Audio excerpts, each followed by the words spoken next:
Welcome to EXO Fleet's Insights, where every mile counts.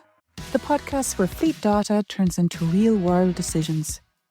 Each episode, we unpack what's really happening across mixed fleets, fuels and sites, and how better insights leads to better performance, lower costs, and fewer surprises on the road.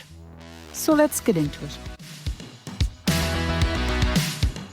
The next phase of the conversation we're going to focus on are positive or even unexpected realities that we've both seen across deployments that others could learn from, and to maybe share an insight from what we've seen on a number of customer deployments. It's a generalism, but it is true that, historically there was a lot of range anxiety and uncertainty around these new zero-emission technologies. And what we would have seen as an outcome of that are initial plans for deployment that were, in hindsight, overbuilt. And what I mean by that is, to appease range anxiety, you put more battery capacity on vehicles.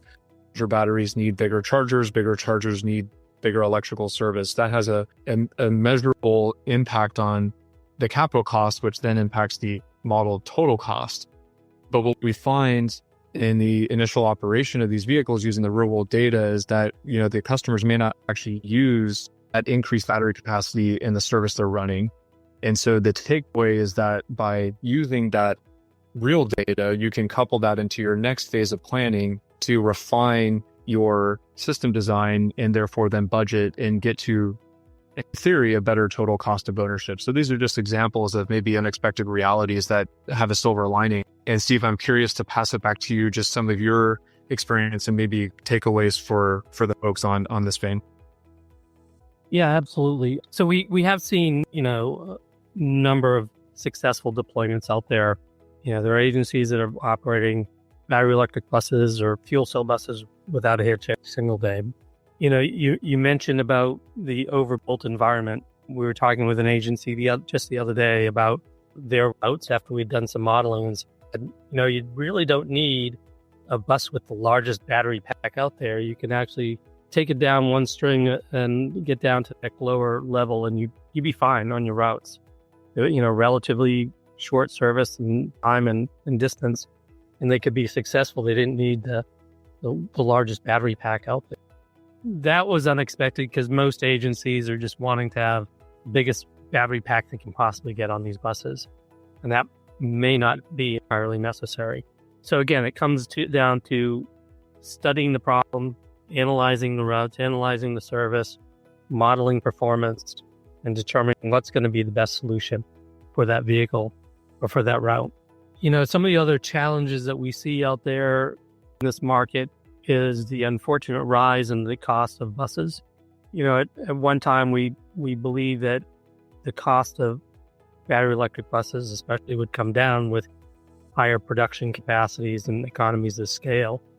And actually, that was true for a while. We saw, initial buses start out at about 1.2 million, drop down to about 750,000, while at the same time, energy capacity was increasing.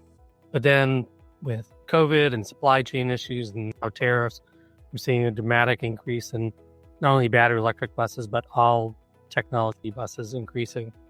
So this is going to create a challenge in creating that, the economic viability of zero-emission buses, but recognize that, any technology bus is also going to be negatively impacted by the increase in bus pricing. Yeah, it's obviously a very key macro trend that folks are, I'm sure, acutely aware of and monitoring now. And I mean, for those that are in the middle of deploying a transition plan, maybe that's to battery electric or switching from battery to fuel cell electric, or just generally taking a moment now to reassess what their longer term needs are. I mean, these are real pivot points that could be midway or at some point through your transition. So can you share maybe an additional or some additional specific examples where clients had to pivot and then a silver lining maybe of what they learned through the process? So in the early days of zero emission, obviously battery electric was leading because the other choice, hydrogen fuel cell buses, had not advanced far enough to be considered. But that's changed. Hydrogen fuel cell buses are now completely viable options for a transit agency to consider. And while battery electrics serve, shorter routes very well or shorter day very well, once you get over, say, 200 miles or so, then there's start to be some challenges. In the early days, it was thought en route charging would be a way to solve that problem, but there are some challenges in getting en route charging up and running adequately. So we have seen some agencies that had committed to 100% battery electric buses now start shifting their attention and focus to hydrogen fuel cell instead. It's not an easy switch to make. There are challenges there as well. An upfront initial deployment, putting in a fueling station can be quite costly.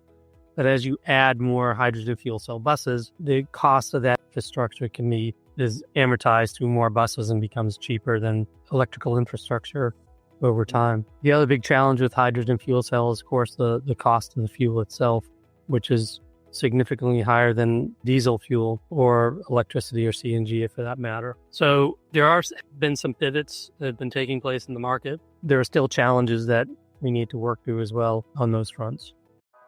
If anything you heard today reflects the challenges you're facing in your fleet, get in touch with us today at ExoFleets. We're always happy to talk through real-world solutions. exofleets.com